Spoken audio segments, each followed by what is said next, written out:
رسلنا بالبينات وأنزلنا معهم الكتاب والميزان ليقوم الناس بالقسط صدق اللہ العلی العظیم۔ ابتدائے سخن میں اس آیت کا ترجمہ کرنا چاہتا ہوں اور پھر اپنی گفتگو عرض کروں گا۔ خداوند متعال کا ارشاد ہے لقد ارسلنا رسلنا، ہم نے سارے رسول بھیجے۔ لقد تاکید کے ساتھ ہے، اس میں کوئی شک و شبہ نہیں ہے، واضح دلائل اور نشانیوں کے ساتھ بھیجے۔ ان کے ساتھ نشانیاں تھیں، دلائل تھے، براہین تھے۔ وَأَنزَلْنَا مَعَهُمُ الْكِتَابَ وَالْمِيزَانَ، اور ان رسولوں کے ساتھ ہم نے کتاب نازل کی اور میزان حق و باطل، ترازو نازل کیا۔ یہ سارا کیوں کیا ہم نے؟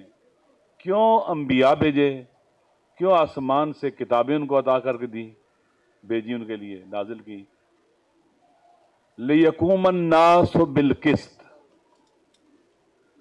تاکہ لوگ قیام بالقسط اور قیام بالعدل کریں، تاکہ انسانی معاشرے اور سوسائٹی کی اساس اور بنیاد عدل ٹھہرے۔ تین چیزیں ہیں، ایک رسل جو معاشرے کے راہبر اور پیشوا تھے، ایک منشور جو کتاب کی شکل میں آیا، اور تیسرے عوام تھے۔ لیڈرشپ ہو، منشور ہو اور عوام ساتھ نہ ہو، عدل کا نفاذ ممکن نہیں ہے۔ عوام ہو، لیڈرشپ ہو، لیکن منشور عدل نہ ہو تو عدالت کا نفاذ بھی ممکن نہیں ہے۔ تینوں کا ہونا ضروری ہے، لیڈرشپ، منشور عدل و عدالت اور عوام۔ عوام نے کوشش کرنی ہے، لِيَقُومَ النَّاسُ بِالْقِسْطِ، لوگوں نے قیام کرنا ہے عدل کے لیے اور انصاف کے لیے۔ خداوند متعال نے ساری کائنات کا نظام جو ہے وہ عدل پر رکھا ہے۔ بالعدل قامت السماوات والارض، زمین و آسمان کی اساس اور بنیاد بھی عدل ہے، اسی لیے باقی ہیں یہ، اور انسانی سوسائٹی اور معاشرے کی بنیاد بھی عدل ہونا چاہیے۔ البتہ یہ انسانوں کا امتحان اور آزمائش ہے، انہوں نے خود اپنے ارادے سے عدل کی راہ کا انتخاب کرنا ہے، یہ ان کی ذمہ داری اور ڈیوٹی ہے۔ یہ امتحان اور آزمائش انسانوں کی، یہ پہاڑوں کی طرح نہیں ہے، آسمانوں کی طرح نہیں ہے، زمینوں کی طرح نہیں ہے، یہ سورج چاند ستاروں کی طرح نہیں ہے کہ بالجبر خداوند متعال نے ایک جگہ رکھ دیا وہاں چلتے رہیں گے۔ ان کو خدا نے عقل نہیں دی، انسانوں کو خداوند متعال نے عقل دے کے بھیجا ہے۔ انسان کو اللہ نے ارادے اور اختیار کی نعمت دے کر بھیجا ہے، اس کو حق دیا کہ یہ خود چنے اور انتخاب کرے، اختیار کی طاقت سے بھیجا ہے۔ اِنَّا هَدَيْنَاهُ السَّبِيلَ اِمَّا شَاكِرًا وَإِمَّا كَفُورًا، ہم نے راستہ دکھا دیا ہے، اب اس کی اپنی مرضی ہے، یہ صحیح راستے کا انتخاب کر کے شکران نعمت کرتا ہے یا غلط راہ کا انتخاب کر کے کفران نعمت کرتا ہے۔ چننا اس نے خود ہے، اور اسی اختیار کی بنیاد کے اوپر اس کا سزا اور جزا کا فیصلہ ہوگا۔ اب ہم پاکستان میں ہیں، ہم میں سے ہر ایک کا مسئلہ ہے عدل کا نہ ہونا، انصاف کا نہ ہونا۔ جناب سردار اختر جان مینگل صاحب کی پوری گفتگو سنیں، اس کی روح کیا ہے، جڑ کیا ہے، روٹ کاز کیا ہے کہ عدل و انصاف نہیں ہے، لوگوں کو ان کے حقوق نہیں ملتے۔ دیکھیں جس دنیا میں ہم رہتے ہیں، یہاں پر اگر عدالت خواہ، عدل کی خاطر اٹھنے والی جو قوتیں ہیں، افراد ہیں، یہ بکھرے ہوئے ہوں تو ظلم کرنے والے اگر اکٹھے ہوں تو وہ ان پر غالب آ جائیں گے۔ ہمارے استاد کہتے تھے کبھی باطل حق کو شکست نہیں دے سکتا، کبھی بھی۔ 2 اور 2 4 حق ہے، اور 2 اور 2 3 باطل ہے. ساری دنیا اکٹھی ہو جائے اور کہ 2 اور 2 3 ہوتے ہیں، کوئی نہیں مانتا. لیکن یہ ہو سکتا ہے کہ اگر اہل حق منتشر ہوں، منظم نہ ہوں، اکٹھے نہ ہوں، ویل پلانڈ نہ ہوں، ویل آرگنائزڈ نہ ہوں، اور اہل باطل اکٹھے ہوں، ویل پلانڈ ہوں، ویل آرگنائزڈ ہوں، وہ جیت جائیں گے اور اہل حق ہار جائیں گے. اگر فرعون گندم کاشت کرے اور اس کا خوب خیال رکھے، پانی دے، ہر لحاظ سے لک آفٹر کرے، تو فرعون کی گندم اگائے گی. اگر ایک اللہ کا کوئی برگزیدہ بندہ بھی گندم کاشت کرے، بنجر زمین میں پھینک دے، نہ پانی دے، نہ کچھ کرے، وہاں پر فصل نہیں اگے گی. یہ خدا کا قانون ہے، یہ قانون خدا ہے، یہ اس میں تبدیلی نہیں آ سکتی. اب ہم سارے یہاں کیوں بیٹھے ہیں؟ اس ملک کے اندر عدل و انصاف انکا ہو چکا ہے. ظلم و ستم کا دور دورہ ہے. ہر کوئی گلہ مند ہے، ہر کوئی پریشان ہے. معاشی ظلم، سماجی ظلم، سیاسی ظلم، ہر پہلو سے آپ کو ظلم نظر آتا ہے. انتخاب کا حق میں نے پہلے کہا اللہ نے انسان کو دیا ہے، اور پاکستان کے دستور میں بھی ہے، اور یہ دینی اور اسلامی بھی ہے کہ اللہ نے عوام کو حق دیا ہے کہ پاکستان کے آئین کی روشنی میں کہ وہ اپنے حاکم منتخب کریں، اپنے حاکم عوام منتخب کریں. یہ حق دیا ہے، یہ حق الناس ہے، عوام کا حق ہے، اور کسی سے یہ حق چھیننا ظلم ہے. 2024 کو 8 فروری والے دن الیکشن ہوا، عوام نے اپنے حکمرانوں کا انتخاب کیا آئندہ کے، جو ان کا حق تھا اسے انہوں نے اپلائی کیا اپنے اختیار کو. ہوا کیا؟ طاقتور حلقے، ملٹری اسٹیبلشمنٹ اور اقتدار کے بھوکے مل گئے اور انہوں نے عوام کے اس حق پر ڈاکہ ڈال دیا، یعنی ظلم کیا، لوٹ لیا، ساری دنیا کے سامنے لوٹا ہے. کسی کو شک نہیں ہے اسے لوٹا ہے. محمود خان جگزئی صاحب بشیر صاحب کہتے ہیں فلاں کی نانی کو پتا ہے، فلاں کی دادی کو پتا ہے، فلاں کی ماں کو پتا ہے، فلاں کی بیٹی کو پتا ہے، فلاں کے بھائی کو پتا ہے. یعنی یہ اتنا بڑا کھلم کھلا ڈاکہ تھا کہ کسی سے ڈکا چھپا نہیں ہے، بچوں کو بھی پتا ہے. اب جو ڈاکو ہیں، لٹیرے ہیں، جنہوں نے مل کر اس منحوس ٹرائکا نے مل کر ڈاکہ ڈالا، یہ ایک ڈاکو ٹرائکا ہے، یہ اسٹیبلشمنٹ کی، سیاستدانوں کی اور عدلیہ کی، الیکشن کمیشن کے ساتھ انہوں نے ڈاکہ ڈال دیا. اور پھر اسی پر اکتفا نہیں کیا. ہاں، سردار رمش صاحب کہہ رہے ہیں اپنی وردیوں کے ساتھ. اور اس کے بعد ہوا کیا؟ پھر رکے نہیں، کسی نے بند نہیں باندھا ان کے آگے. وہ سمجھتے ہیں کہ ہمیں پرواہ نہیں ہے، ہم کسی کو جواب دہ ہے ہی نہیں ہے. قرآن کی نص سے صریح، ہم مسلمان ہیں. آئین میں لکھا ہے قرآن و سنت کیا ہے؟ سپریم ہے. قرآن کی آیت میں پڑھتا ہوں اور سادہ سے ترجمہ کرتا ہوں خدا کے بارے میں، لا یسأل عما یفعل. خدا جو کرتا ہے اس کے بارے میں اس سے کوئی نہیں پوچھ سکتا، اللہ سے. وَهُمْ يُسْأَلُونَ، اور باقی سارے کے سارے جواب دہ ہیں، کسی کو استثناء حاصل نہیں ہے. قرآن کہتا ہے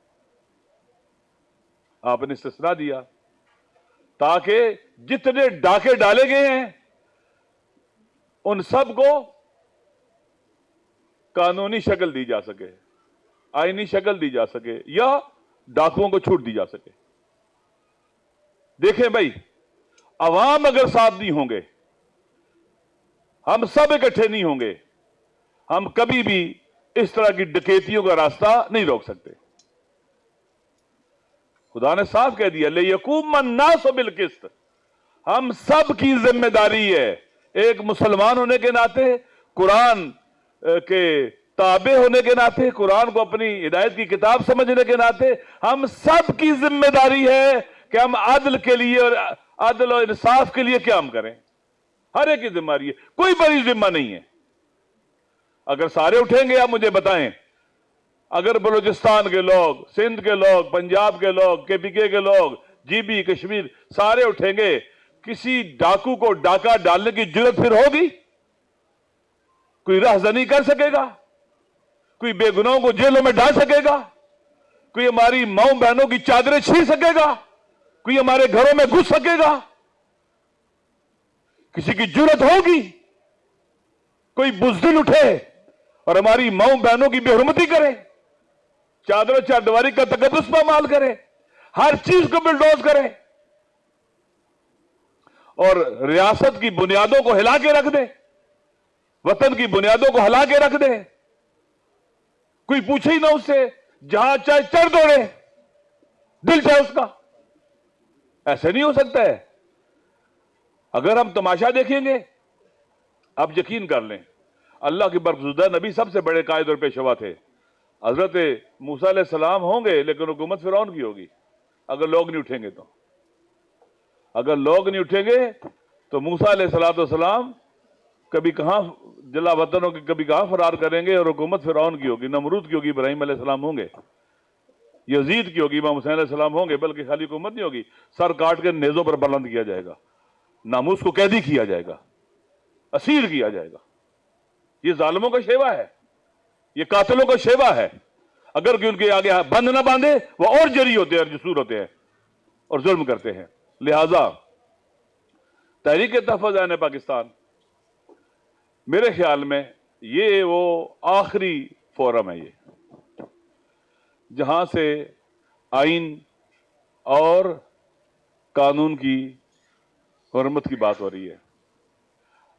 تحریک تحفظ پاکستان اس وقت ریفارمز کی تحریک ہے, اصلاحات کی تحریک ہے. آئین کی بحالی ریفارمز ہیں, آئین کو اپنی اصلی حالت میں لے کے آنا. رول آف لا ریفارمز ہیں. عدلیہ کو استقلال لوٹانا ریفارمز ہیں. فری اینڈ فیئر الیکشن کے ذریعے کے لیے الیکشن کمیشن کی درستگی, یہ ریفارمز ہیں ساری کی ساری. پولیس میں ریفارمز, عدلیہ میں ریفارمز, ایڈمنسٹریشن میں ریفارمز, گورننس میں ریفارمز, ساری ریفارمز کی باتیں ہیں. لیکن ہو کیا رہا ہے, ریفارمز کے راستے میں بڑی بڑی رکاوٹیں کھڑی کی جا رہی ہیں. عدلیہ کو ایک دیوار بنا دیا گیا ہے, الیکشن کمیشن ایک دیوار بن گئی ہے, پارلیمنٹ ایک دیوار بن گئی ہے ریفارمز کے راستے میں. ابھی ہری پور میں الیکشن ہوا, جیتا ہوا الیکشن, جہاں پی ٹی آئی کی حکومت نے چھین لیا. یعنی کیا کہنا چاہتے ہیں کہ الیکشن کا راستہ ریفارمز کے لیے بند ہے اس وقت, آپ کو کوئی وہاں سے ریلیف نہیں مل سکتا. عدلیہ کی صورتحال جو عدلیہ فیصلے کر رہی ہے, آپ کو بتلایا جا رہا ہے کہ جو پاکستان کا سب سے پاپولر لیڈر ہے, انتہائی ڈٹائی کے ساتھ جعلی کیسز کے ذریعے, ایف آئی آر کے ذریعے اسے جیل میں بند بھی کیا جا رہا ہے اور سزائیں بھی دی جا رہی ہیں ان کی زوجہ کے ساتھ. کتنا بے شرم سسٹم ہے, کتنا بے شرم نظام ہے, کتنے بے شرم لوگ مسلط ہیں. میں نے پہلے کہا اب یہ عدلیہ نہیں ہے, یہ وہ سلاٹر ہاؤس بن چکا ہوا ہے جہاں عدل و انصاف کا قتل کیا جاتا ہے, عدل و انصاف کے گلے پہ چھری پھیری جاتی ہے. یہ سلاٹر ہاؤس ہے, یہ جی کسائی خانہ بقول ان کے, یہ وہ بن چکا ہوا ہے. راستے بند کیے جا رہے ہیں, سب راستے بند کیے جا رہے ہیں ریفارمز کے. اگر انہوں نے سارے راستے ریفارمز کے بند کر دیے, پشاور میں جرگہ ہوتا ہے امن و امان کے لیے. اچھا میری بات 2 منٹ رہ گئے تھے, چلیں باتیں لمبی نہیں کرنی, آپ نے کر دی.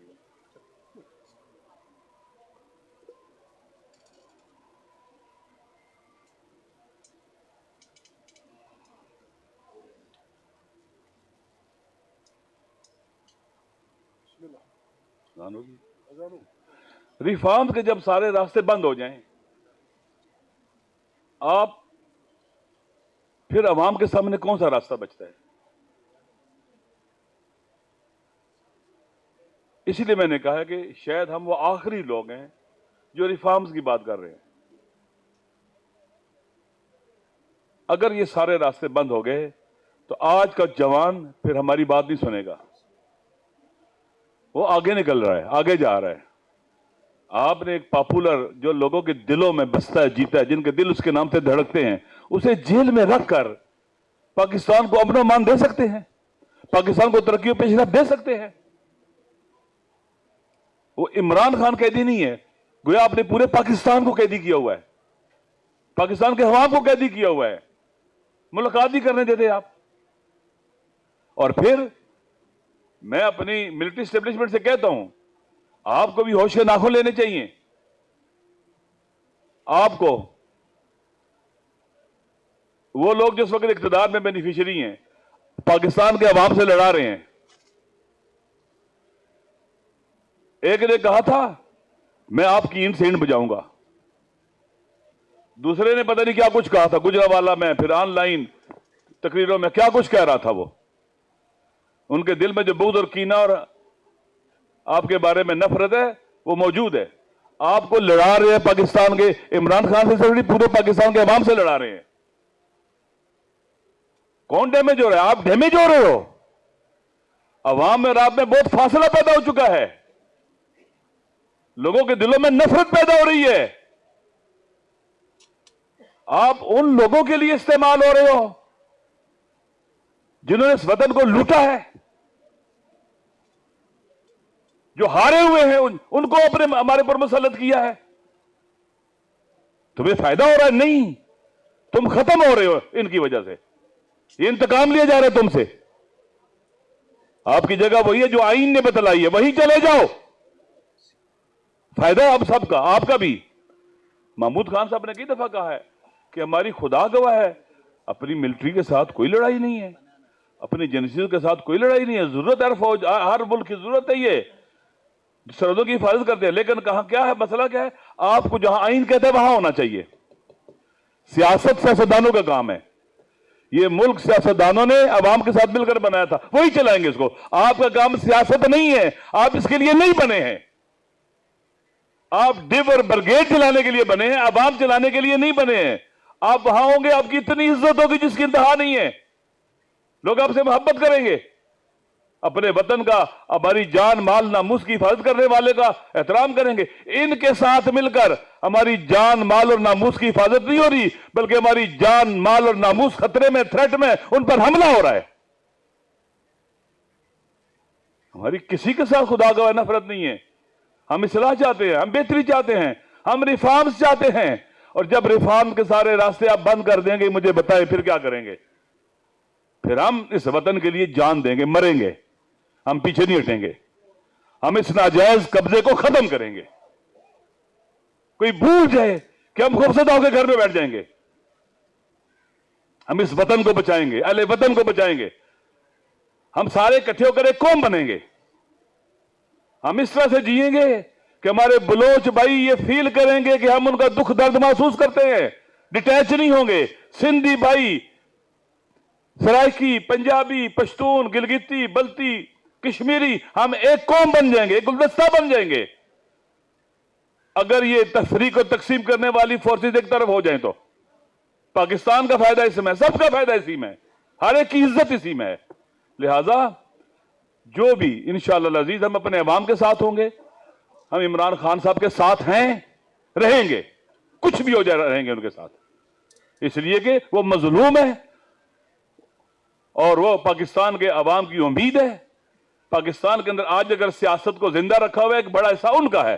اور پھر ان سیاسی قیدیوں کے جو جیلوں میں, جوان پنجاب کی جیلوں میں پڑے ہوئے ہیں, اور ڈاکٹر یاسمین راشد کا ہے, عمر سرفراز چیمہ کا ہے, اعجاز چودھری کا ہے, اسی طرح سے محمود رشید صاحب کا ہے, ہاشمی صاحب کا ہے.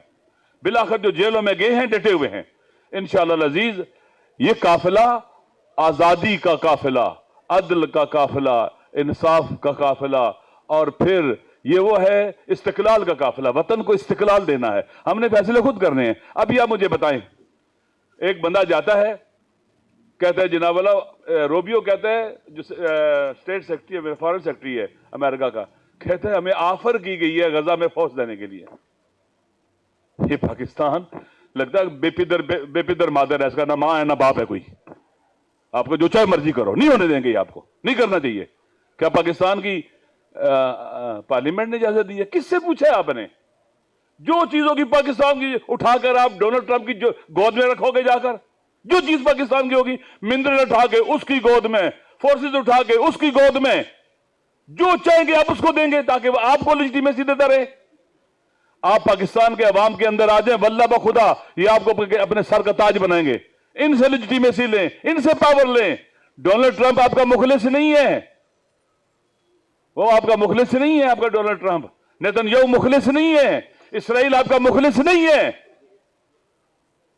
اسرائیل اگر ایکسپینڈ ہوتا ہے تو پاکستان نہیں رہے گا، پورا ریجن چینج ہو جائے گا. اس لیے پاکستان کے عوام ہی وہ لوگ ہیں جو آپ کو طاقتور بھی بنا سکتے ہیں، عزت بھی دے سکتے ہیں، اور پاکستان کے عوام ہیں جو اس ملک کے دفاع میں آپ کا ساتھ دے سکتے ہیں، پاکستان کو ترقی دے سکتے ہیں، آگے بڑھ سکتے ہیں. بالخصوص جوان، ہمارے جوانوں کو مایوس نہیں ہونا چاہیے. یہ پاکستان آپ کا ہے، اس کو بچانا بھی آپ نے ہے، اس کو آگے بھی لے کے آپ نے جانا ہے. یہاں پر رول بھی، گورن بھی آپ نے کرنا ہے، انتخابات بھی آپ نے کرانے ہیں، آپ نے لڑنے ہیں. پاکستان آپ کا ہے انشاءاللہ. اور مجھے امید ہے کہ پاکستان کے جوان جس طرح سے آج 3 سال ہونے کو ایک جگہ کھڑے ہیں اور انہیں کوئی اپنی جگہ سے نہیں ہلا سکا، آئندہ بھی ڈٹے رہیں گے. اور مستقبل اور فیوچر ڈٹ جانے والوں کا ہے، حوصلہ نہ ہارنے والوں کا ہے، نہ تھکنے والوں کا ہے انشاءاللہ العزیز. یہ جو اس وقت بیٹھے ہوئے اقتدار کی کرسی پر، یہ ان کے اعصاب کمزور، نیند کی گولیاں کھانے والے، پتہ نہیں کیا کیا کچھ کھا کے ان کو نیند آتی ہے، ہارے ہوئے تھکے ہوئے ہیں. انشاءاللہ شکست ان کا مقدر ہے. السلام علیکم ورحمۃ اللہ وبرکاتہ.